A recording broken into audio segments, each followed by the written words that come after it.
Nick, my friend, thank you so much for joining me today. Hey, Zach, it's great to be here. Thanks for having me on.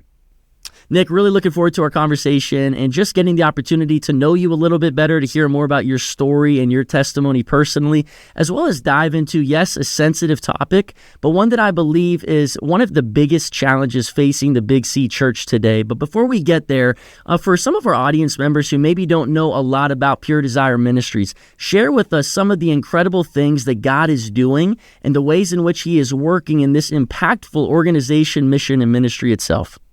Absolutely. Pure Desire was started by Dr. Ted Roberts, who wrote the book Pure Desire in the late 1990s. Some of your listeners might be familiar with that. At the time, it was one of the only books out there for Christian men, along with Every Man's Battle. And It was just a ministry of the local church. But as God continued to use it to change lives and others were hearing about it, Ted felt called to make it an independent nonprofit. And so that was in 2007. That he took it from the church to take it to all churches. And that really remains the heartbeat of our ministry, is we want to help men and women in the church who are battling with all kinds of sexual brokenness find that freedom and lasting freedom in Christ is possible. And it's rooted in community, in small groups that are happening at a local church level. And so we have over 1,200 churches around the country that are running some kind of Pure Desire group, as well as we run online groups, because we know that many people, 1,200 churches sounds wonderful until you plot that on a map of the U.S. and realize, there's no churches within a 5-hour radius for some people. And so we have about 150 online groups that launch every year so that people from all over the world can find a safe, confidential place to walk through a very intentional healing process that provides accountability, yes, but far more than accountability. You're doing a deep dive into your whole story and into everything driving your behavior. And we have found that really creates the lasting freedom. So a groups-based ministry. And then on the other side, we have about 15 counselors that work on our team and provide pastoral counseling through secure video for people all over the world. And so that's really the two dynamics of our ministry, the groups and the counseling, and then all of the resources that are needed for those two environments.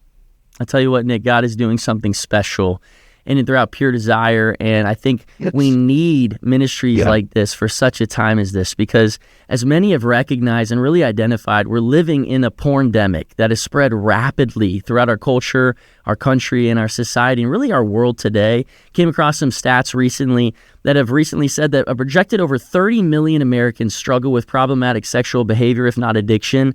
Another stat revealed that over 10 million youth and adolescents regularly view pornography online. Those are just rough estimates at the end of the day, though, Nick. We know that based on the trends we're seeing in the mental health field, that's where I work as a licensed professional counselor, looking at these trends and these statistics, those things are escalating far beyond those already significant stats that I just rattled off right there. But in knowing that, you being on the front lines, you working with couples, you working with individuals that are struggling with this sexual brokenness in the sexual sin space, what are you seeing?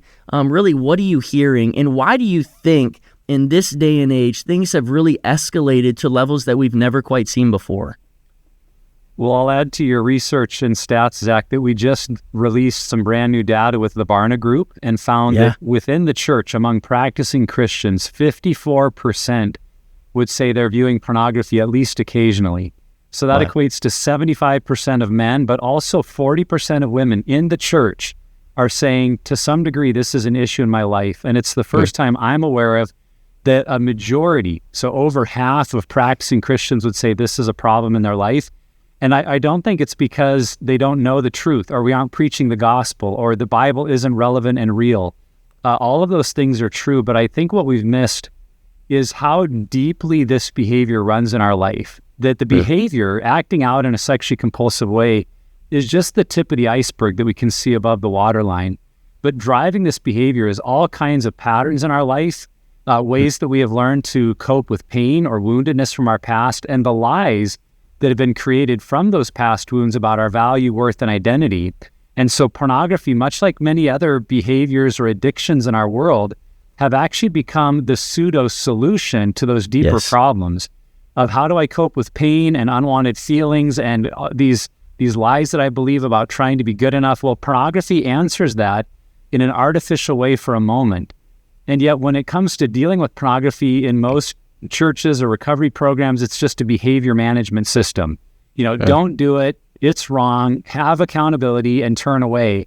And yet if we're not able to address the deeper systems and patterns that have been driving this problem for many people for decades, the likelihood of lasting change is going to be very, very slim. And so that's why our approach, I think, is so revolutionary, because it addresses the deeper stuff. It sees pornography as the symptom of those deeper problems. And yes, a sinful symptom and a painful behavior and something we need to change, but we want to create lasting change by addressing those belief systems, by healing the wounds, by helping someone see the pattern that has led them into this behavior over and over.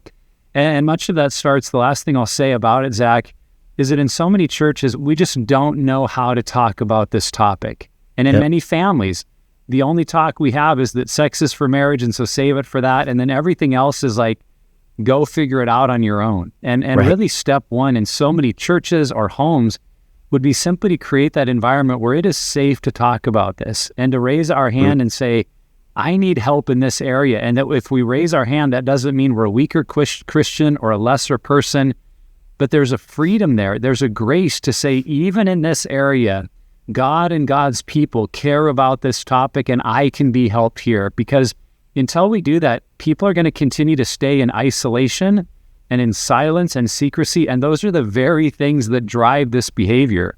And so we have to address those patterns of isolation and secrecy. And thank God the church is the place to do that.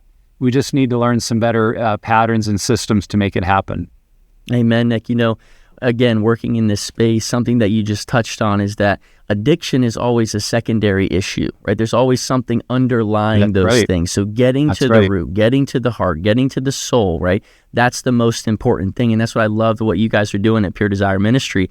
I remember Jim Kress, so he's the guy who opens up every LLFF show, closes every LLFF show. He does a lot of work with us here at AACC. We love him to death, but he's a certified sex addiction therapist. On top of that, a licensed professional counselor. And I remember years ago, he told me that he believes that pornography and sexual addiction or sexual sin are almost like the sin of choice or the offense of choice within the church at large. Why? Because he gave all of these different A's. The first one is that it's affordable, right? It's free of charge. It's accessible. It's everywhere. But also it allows you to remain anonymous. Like you said, that sense of hiddenness. We'll get to this sense of shame. But something I know, Nick, just in reading your story and hearing you speak a couple of times, is that this is very near and dear. It's personal to you, why you do what you do today. So, Nick, I kind of want to pass you off the mic, and I want to allow you the opportunity to share a little bit about your story and your testimony and how you've really been able to transition from bondage to a breakthrough.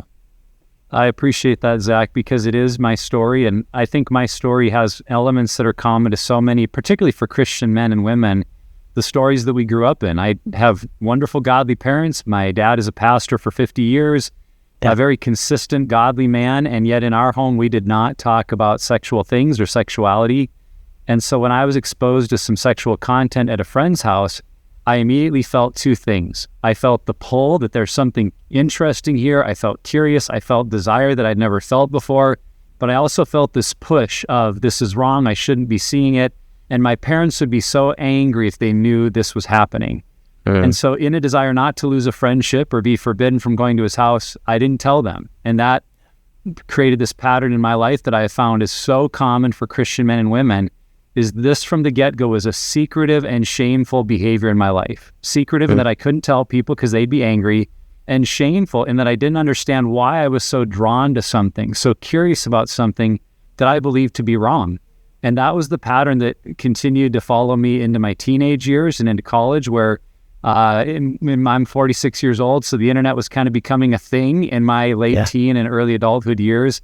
And finding that pornography was available for free at the touch of a button became a temptation that was irresistible for me at times. And I began a binge purge struggle with pornography, where I could go several months and do great. And okay, I've figured this out. Last time was the last time. And then something would occur, or I'd have access that I didn't expect, and I would find myself stumbling yet again. And then I'd go through the binge of, God, I'm so sorry, never again. I never kept this secret life where I was trying to manage both. It was always the last time. And so when I met my wife to be, we had been encouraged to be honest before marriage, and I shared my history with pornography, and she was very forgiving and understanding, but also asked me, why don't you just promise me you never do these things again? And I remember saying to her, I want to make you that promise, but I feel like I've made that promise to God, myself, and others in the past, and it keeps coming back. So I'm going to try really hard in our marriage, but I don't know if I can make you that promise. And what I find so fascinating as I look back is that as a 21-year-old who was sincere in my faith, loved Jesus, and loved this woman I was pledging my life to with all my heart, that I was acknowledging there was a behavior in my life I didn't know how to successfully manage. I was using the language of addiction without ever thinking of it as that. And so we entered into 10 years of marriage where this was the pattern. Every 6 months or so, I would have to come back and say, I'm so sorry it's happened again, but it's not about you. It's not because of our marriage or our sexuality. It's this thing in my life. I'm trying really hard, and this was the last time. Well, after 10 years of that, my wife was done. She'd heard it was the last time too many times, and it never was.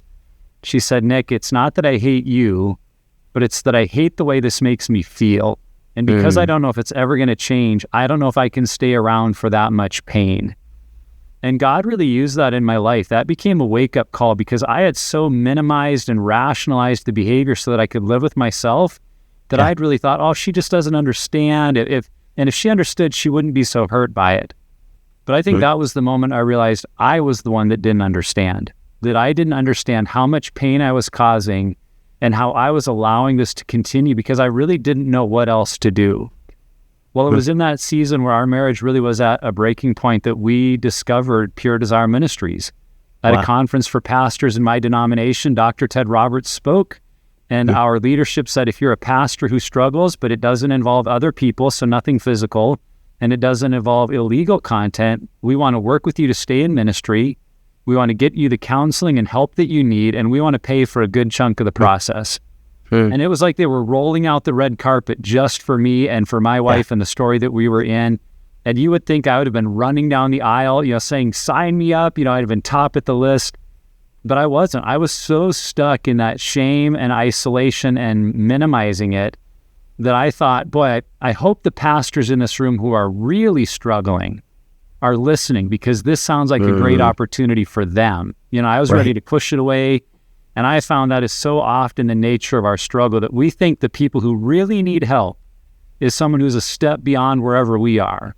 And then if we take that step, we just keep moving the line further and further down the field because it's difficult to deal with. But by God's grace, I wasn't at that conference alone. My wife was sitting next to me and she's elbowing me saying, you're going to go talk to them, right? You're going to go talk to them, right? And I said, well, I guess I am now, because I did want to save my marriage. I wanted to heal the pain I was causing. And so really at my wife's encouragement, we went and met with Pure Desire. And I think for the first time, I sat with someone that wasn't just trying to help me manage my sin or stop a behavior, but said, Nick, we understand how this is a heart problem and a brain problem, and we're going to help walk you through a process of healing through a very biblical foundation, but maybe understanding some things you've never seen before. And for the first time in my life, I was able to unpack my whole story and to see how things from childhood, not just sexual things, but things about relationships and expectations I felt that were put on me to always be the best and perform well, were actually all wrapped into my struggle with pornography. And then we both got into groups, myself for the people who struggled, my wife for spouses who were betrayed, and we walked a healing journey that was nothing short of transformational, because it changed everything, not only my behavior, but the way we did our relationship, the way I thought of myself and of the world.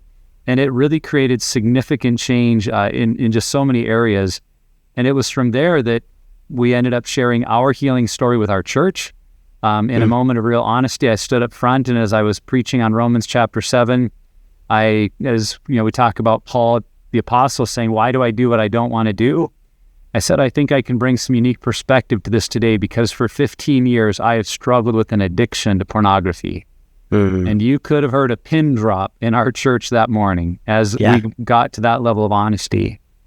I asked for their forgiveness, and then I asked for their help, my church, to help us start a ministry for men and women who struggled with this same problem. And what happened in that moment is it really became like an opening of the floodgates, because when the senior pastor can be real about his journey, it makes it okay for everyone else. And we watched over the next 5 years, men and women continue to come forward, go through this group experience, and find significant levels of transformation and change. And God used our story to just multiply healing in our church community. And that's what ultimately led to me becoming involved with Pure Desire as the executive director, and getting to use my story both as an individual and then as a pastor to say, healing is possible. God can do an incredible work in this area, but we have to be willing to face our story, and we have to be willing to get really honest with one another. But it's just been life-giving to watch that our story continue to be multiplied over and over, and get to use what we're so passionate about to help other people find that same freedom. Nick, first and foremost, thank you so much just for your vulnerability and sharing your story. It is so impactful to see the way that God is now using what was once really a lot of pain in your life, and now using it truly for his greatest purpose in and throughout your life. And when I hear your story, there's no question, there's probably a lot of listeners, viewers out there tonight in our audience that they hear this and they recognize that there's been a lot of Christian leaders, Nick, who have fallen, who have stumbled, who have, maybe hidden sin in their own life for time and time and time, and then eventually it gets exposed or it comes out. But that's really what stood out to me about your story specifically, that you and Michelle, you guys were able to talk, you guys were willing enough to confront your congregation, and with humility, by taking responsibility and with great courage, bringing these things to the pulpit and sharing them with vulnerability. I mean, it's been a rough summer. We know that. Things at Oak Fellowship, things at Gateway, right? That's a lot of different things that have happened. But what was it about you, Nick, that really you felt pressing from the Lord to say, I need to share this with the people that I have been shepherding throughout this journey? Well, if I'm honest, Zach, I don't know if it was a lot about me, because as I shared, I was very resistant. I thought, hey, I've kind of got this managed. I was so stuck in my way of seeing the world that I didn't realize how much help I needed. But God had done two things. One, he'd given me a wife who has continued to stay faithful and said, I want to see change. She was able to say, I love you, and this can't keep happening. But God had also put us in a church community where there had been a level of grace that had already been extended to me. I'd been the associate pastor there at the age of 22, and in that season had opened up about my struggles with pornography, and had found an elder board that was forgiving, that wanted to stand with me, but also really didn't know a pathway to freedom. And so when it came to this healing journey, I at least had an inkling that I might get support rather than be rejected and fired. And I think that's such a crucial element, because honestly, most pastors are not given permission to be human beings. We have an expectation that if you've been trained in Bible and theology and preaching and exhortation, like, you're good to go, and everything else is probably matured along with it. But we don't really ask the right questions to determine what's the level of growth and maturity in your personal life, and particularly in your sexuality. So then we get these titles like pastor or reverend or leader. And what happens is we push down all that secret stuff that could disqualify us. We feel like it's not safe to bring up here, and yet it's not going to go away when we do that. In fact, it usually gets worse. And so then what we see happening in all these stories is it's the outcome, it's the fruit of unaddressed secrecy and patterns of behavior and then shame coming out. And so I look at my story and just, I'm so grateful that God put me in a place where there was an opportunity to say, first and foremost, I am a man who's in need of help, and put us in the right place to get that help at the right time, because I easily could have become another one of those stories, to just think, I'll keep it under control, it won't go too far, and then to get caught up in something that would have derailed a career and a marriage and a ministry. And I think that's a message that I'm trying to say to churches and organizations and denominations, to ask the question, why do we keep waiting for the next story to hit the headlines? Why don't we come alongside all of our leaders and pastors, particularly when they're young or starting out, to just say, hey, we know you got a great education. We love your MDiv. We think the school you went to is probably awesome. But we also know you're a human being that God made in his image as a sexual being. And we're guessing probably nobody helped you in this area. And we're going to create a pathway for you to become a mature man of God, a mature woman of God in your sexuality, so that you're prepared and equipped to do ministry for a lifetime. And what I have found, Zach, quite frankly, is that nobody is doing that. No seminary is doing that. Denominations aren't doing that. And it's not for a lack of heart or compassion. We just haven't prioritized this to that point of saying, we want you to be healthy in this area more than we want you to be some successful, famous pastor or minister. And so I think the reality is we're going to keep seeing these results. We're going to keep seeing leaders that go sideways after decades of effective ministry. Why? Because it's been under the surface the whole time. It just hasn't erupted in a way that leads to the disqualification until really it's too late. And so I look at my story and say, man, what if we had environments where Christian leaders, pastors, missionaries, full-time ministers knew my organization is not just making it optional, like they're requiring me to lean into my healing and my sexuality because they care and because this is a safe place to be real. And until we do that, we're going to keep getting the results that we've got. And so I hope the data that's coming out with the Barna Group that we've released, the stories that we hear, that we don't just stick our heads in the sand and say, oh, well, that's just that person. They had problems, and so let's move on from them. No, we say this is a systemic problem. This is something about the way that we qualify our leaders that we have to be willing to go deeper and let them be real and then provide a pathway for their healing.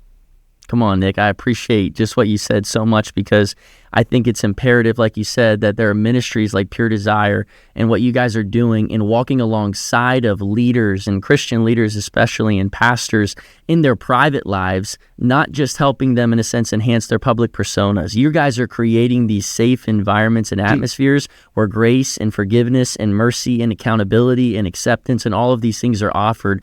And I think it is so important and so necessary again for such a time as this. To our audience, you're listening to Life, Love, Faith, and Family. I'm Zach Clinton. And again, joining us today is the Executive Director of Pure Desire Ministries, Nick Stumbo. Nick, as we keep on just progressing in this conversation, I think one thing that Satan uses, especially in this battle with sexual sin or sexual addiction or pornography, to really just silence us, to keep us stigmatized, to keep us stuck in life, is he uses shame, right? That little whisper that says, if you only knew me, Nick, right? If you only knew what I did behind closed doors, you wouldn't love me, you wouldn't accept me, you wouldn't interact with me, I wouldn't have the opportunity of speaking or of sharing, all of these different things. Shame is ultimately, though, a liar. And shame makes us believe it's not only the guilt that we have a problem, it makes us believe that we are the problem. Nick, speak to this cycle of shame that is often attached to not just sexual addiction, but to addiction in general, even to mental health challenges in general at large, and speak to how difficult of a process it is to journey out of, but maybe how some steps you took to get there. For sure. Shame is a uniquely challenging problem, and let's make sure we're clear on what we mean when we say shame, because many people use guilt and shame kind of synonymously, and you hit on this, that shame is a deeper level of understanding that says not that I did something wrong. Shame says there's something wrong with me. At a fundamental level, there is something about me that is shameful, that is wrong, that is unworthy, and I think so many Christians sit in churches every Sunday and hear how Christ forgives their sin, which is about behavior, but they leave wondering, but how does he feel about me? Because who I am, there's something wrong there. And we really need to help address people's shame, because shame is a unique double-edged sword when it comes to addictive behaviors. Shame is often the thing that leads us into the behavior. So we feel like there's something wrong with me. I'm not good enough. Do I have what it takes? Well, in an artificial way, pornography answers that question and says, no, you're good enough, you're wanted, you're desirable. And so the pain we're feeling because of shame gets answered in an artificial way through pornography. But then after we viewed it, the shame message at the other side of the sword happens, where it's like, why would I do that? How come I like that? What's wrong with me? And it reinforces the shame message. And so we get stuck in this shame cycle that traps us in feeling bad about ourselves. Then the behavior reinforces why we should feel bad about ourselves. And that's why isolation and secrecy cannot coexist with recovery and health. Because when we're trying to recover alone, no matter how much good work we're doing, no matter what books we read or podcasts we listen to or radio shows, if we're doing it alone, we're going to some degree stay stuck in that shame cycle. Because what heals our shame is actually Christ-centered community. It's other people who can be God with flesh on, who can look at us and in the Spirit of Christ say, you are loved, you are valued, you are wanted, you are forgiven, and to be able to say that to us in the midst of some of our biggest messes and failures. I think that's what was so healing in my journey, Dr. Ted Roberts had to require me to go to group. I argued with him. I tried to say, I'm too busy for group. Can't I just come to counseling? You and I just fix this and I'll be fine. I've got elders meetings and I was a cross-country coach and we had little kids. And I'm like, I don't have another night of the week. And he said, Nick, if you don't do group, you probably won't change. And I think he understood fundamentally the power of community. And so I went to this group, and the Dr. Ted had told me, you don't even have to tell them you're a pastor. You can just show up and go through the materials. So I was determined at this group to do the bare minimum, to not share anything I didn't want to. But I went into this group where men, for the first time in my life, were opening the story of their lives, and they were telling everything, not just, I struggle with pornography once in a while. Like, they were telling the whole story and getting into the nitty gritty. And there was grace and there was acceptance. And because of that, I felt safe to do that in my own story. And when you've never told somebody some of the details of your journey, and I really believe there's some truth of the idea that the devil is in the details, meaning the devil's voice of shame and condemnation is in those details of our story that we think, well, if anyone ever heard that part, like, there's this general pornography struggle, but if they heard the kind of pornography or the lines that I've crossed or the fetish that I have, well, they would reject me. And when you hear yourself saying that out loud for the first time, the shame comes with it. And you're like, oh my word, here it comes. I'm going to be rejected. And when instead people look you in the eye and say, wow, thank you for sharing. That was powerful. We're so glad that you're here. We love having you in our group. Something starts to happen inside of you. This is what happened to me, that all of those voices of shame begin to be quieted down. And really, I think for the first time, God's love, God's true love for me as his son went from something I knew in my head to something I was actually experiencing in my heart. Not because I read a great book or heard a great sermon, but because through other people that knew my whole story, I was experiencing the love of God. And that is what is so key in this journey, is we can know all of the right stuff, but until we experience a different relationship where we are loved and known, the true definition of intimacy, that we are loved and known for who we truly and really are, that's what changes us. And that's what so many Christians are lacking, is they know all of the right stuff. They know what to do, but they haven't experienced the radical love of Christ in some of those places of their deepest shame. And that's what a group context, that's what community can accomplish for us, and why it is such a crucial part of the healing journey. I couldn't agree with you more. We started with shame. I got into group. It's all connected. No, it's all connected. And I think that's exactly where I wanted you to go with this, because I believe that there is power in community as well. And I believe that healing cannot be found in hiding. And I think that is accurate with the statistics. That's accurate with the literature and the research. I'm doing a lot of literature right now around the power of attachment. And so being able to recognize, like you said, those that might have an insecure internal working model, an insecure or a negative view of, maybe an unhealthy view of self or a healthy view of others and the world around them, if they're surrounded, by 1, 2, 3 kind of secure relationships that make them feel seen, that make them feel soothed, that make them feel safe and secure, they can actually earn secure attachment again. And that's this whole idea of interpersonal neurobiology and neuroplasticity, that our brains can be rewired and adapted over time. That is the intricacy of God, that he is such a relational being that he wants us to experience that security and that safety in him and in those that we love. But Nick, up to this point, we've talked a lot about those that are struggling with and fighting the addiction of sexual sin personally. But I think someone who often gets overlooked in this process are the partners and the loved ones of those who struggle with sexual addiction. Oftentimes they experience what many have identified as betrayal trauma, where everything that should have been sacred in their sex life was abused or overlooked or maybe taken for granted. And Nick, there are many there may be somebody out there today who's listening and who's struggling with just a lot of anger, maybe a lot of bitterness, maybe a lack of trust. They have their own deep wounds because of their partner's choices and decisions. What's just a word of encouragement and hope to that person today? But also, what do you guys have to offer through Pure Desire for betrayal trauma and individuals that are really struggling? The place I would want to start with that individual, Zach, is to say what you are feeling, the anger, the hurt, the desperation, is completely normal.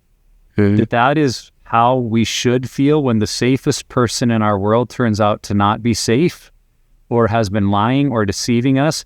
you are experiencing a trauma response, and it is how God designed our brain to respond to situations that are not safe. And unfortunately, for far too long, we've kind of ignored the other half of the story, if you will. We think about the struggler, and often, if we're being honest, we think about the man being the struggler and like, let's just fix that man up, get him to stop doing the bad thing, and then everything will be okay. And sometimes we've even gone further in a much more harmful way to look at that spouse and say, well, what are you not doing? Are you not having enough sex at home? Are you not, providing what's needed? Making an assumption that the reason a person looks at pornography or acts out sexually is because they're not having enough sex. And yet we know that's not the problem at all. And having more sex at home can't fix it or make the problem better. And so rather than helping the betrayed spouse, we've often shamed them and made the problem about them, which is absolutely unhelpful and not true. There's research out there that shows that when a spouse has been in a situation where they continue to get staggered disclosure of a loved one's sexual activity, of their spouse acting out with pornography or other forms of compulsive sexual behavior, that the impact they have, that it has on them is at the same level of someone who has experienced rape. And we might think of those as two totally different situations, and they are in a physical regard, but in terms of the impact on the body and the soul and the mind, the trauma that's created is on par with one another. And when we hear that, I think we realize we can't just help the one struggling. We have to help the couple heal. And that's really something that God birthed into Pure Desire from the very beginning, that Dr. Ted and his wife Diane saw. We can't just help one half of the couple heal in isolation.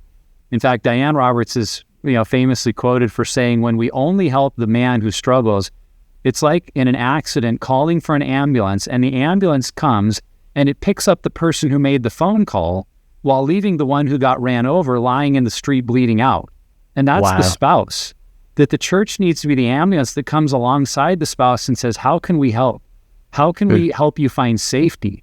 How can we help put you in a situation where you find support and get what you need? Because really, for that couple to succeed and for that marriage to be reborn, and I often refer to it that way, it's not just continuing the marriage, it really is a marriage rebirth, built on a new foundation. Well, for that to happen, that betrayed spouse has to be able to get to a place where they're recovered enough to enter into that conversation and to do it from a place of health and recovery, not from woundedness and fear.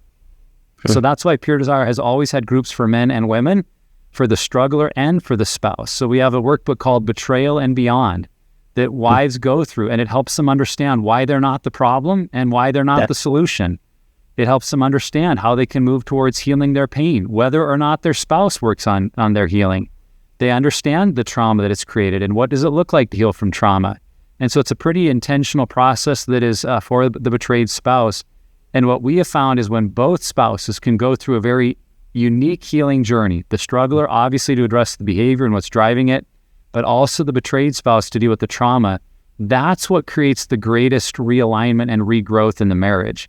And so for churches, I bring that up too, because I think we are passionate about healing marriages and, bringing down the divorce rate. And when you look at all of this, you say, man, if we want to heal marriages, we have to help in this area of pornography and sexual betrayal for both the struggler and the spouse. But the good news is that when we do that, I have seen marriages recover from absolutely anything. Now, I'm not saying every marriage can, and not even saying every marriage should, but it is unbelievable the level of affairs or sexual acting out that couples have recovered from, because they both are able to walk through the experience of change and transformation. And so it really does make me believe that Christ can heal anything, but it really requires that both spouses get that support and recovery that they need. He is a God of restoration, a God of redemption, and the great repurposer who can take broken things and make them beautiful again. Nick, God bless you guys and just the work that you're doing. I don't want to miss this moment, because I want to ask you the question, where can our audience go to find out more about Pure Desire and maybe even get further connected in what you guys are doing? Absolutely. Well, everything is at puredesire.org. So go to .org, puredesire.org. If you want to know more about the stats that have just come out with Barna, you can go puredesire.org/stats and read a whole lot more about what we're finding to be true in the church, because I feel that when we can see reality and face it for what it is, then we gain the motivation and the tools we need to do something about that reality. But at our website, you can also find groups, both the groups that are meeting in churches. There's a map there that you might be able to find a group at a church near you, or to join one of our online groups. And then we also have a number of free resources. We have ebooks on 5 steps to freedom from pornography, 7 keys to understanding betrayal trauma. We have a group leader checklist to understand how you might start a group in your church. Those are all free ebooks. We have a weekly podcast and blog, and it's just our desire to be a resource to Christians and to the church that are looking for healing and recovery in this area. And so it's all there at puredesire.org, and we'd love to have people check it out and take their next step, whether they need it for themselves or they're a parent, a helper, a pastor. We've got tools for everybody to be a part of making significant change in this area. Again, that's puredesire.org. I believe it's a step toward your healing, your hope, and your recovery. Nick, I want to close this way, my friend. Throughout this whole conversation, it's reminded me of Psalm 51:10, which says, "Create in me a clean or a pure heart, O God, and renew a right spirit within me." And now I'm not naive enough to know that there's probably an audience member out there, maybe a couple out there that's listening, that's saying, you know what, we've prayed that prayer so many times, but maybe we just haven't yet seen like the fruit of that quite yet. I feel like I've prayed it, but maybe I'm not sure if I actually believe it. Nick, what's one final word of hope, encouragement, and motivation that you would leave that person with today to remind them that it's not too late, that they're not too far gone, and that God's grace, His love, and His forgiveness is sufficient to catapult them into a new, sustaining life? Thank you for that, Zach. I think of a friend of mine, Dan, who said, I tried everything. And then he stopped himself and said, well, I tried everything on my own. I hadn't ever actually done what Pure Desire was recommending I do. And I find many Christians and couples in that place where they've done what they've been taught to do. They've confessed, they've got the accountability software, they're trying as hard as they know how to, believing Christ for healing and freedom, and yet most of it has been on their own. Or they've gone into counseling offices that aren't really equipped and trained in this area. And I love every counselor that has a heart to help, but it's much like the medical field, that if this isn't something we've been trained specifically in, if we're just a generalist, we may not know what to do about a very specific problem. And so my encouragement would be, if you've tried many things and you think you've done everything, but some of the things I brought up today are new to you, things about shame, understanding our past wounds and trauma and how that drives behavior, understanding our patterns and what's happening in our brain and our neurobiology, and how all of that's become fused into this behavior that we're choosing or that our spouse has been choosing. That's what a healing journey will look like. As you walk through a group material or a group experience with Pure Desire, you're going to go deeper than you've ever gone. And that was totally my story. You know, I was so hesitant to group because like, I know all this, I know all the right verses, I prayed all the prayers, I know all the accountability questions. Like, what more can there be to do? But I look back and say, I didn't know what I didn't know. I didn't realize how much more work there was for God to do, not just, again, to stop a behavior, but to go deeper into changing the way I did life. And that's what was so transformational. And so I think there's hope. There's an invitation there to say, maybe you've been trying a lot of behavior management, and what you're hearing today is an invitation to go deeper into your story and to connect all the dots, because your sexual struggles are not an isolated problem you have. It is connected to everything in your story. And when you're in a safe environment where you can unpack all that, I think you'll be astounded at the level of change that truly is possible. So don't give up, don't grow weary, and believe that God is leading you in and through this entire process. I love that. Don't give up. This isn't just about behavior modification. This is spiritual transformation. And you don't have to, and you were not made to do this fight or this life alone. Nick Stumbo, my friend, thank you so much for joining us. On behalf of my dad, Dr. Tim Clinton, myself, and all of us here at Life, Love, Faith, and Family, we appreciate you and all that God is doing in and through you and in and through Pure Desire Ministry. Thank you again for your time today. Amen. Thank you, Zach, and thank you for being willing to discuss this topic and shine a light on it, because that's where healing begins. God bless, my friend.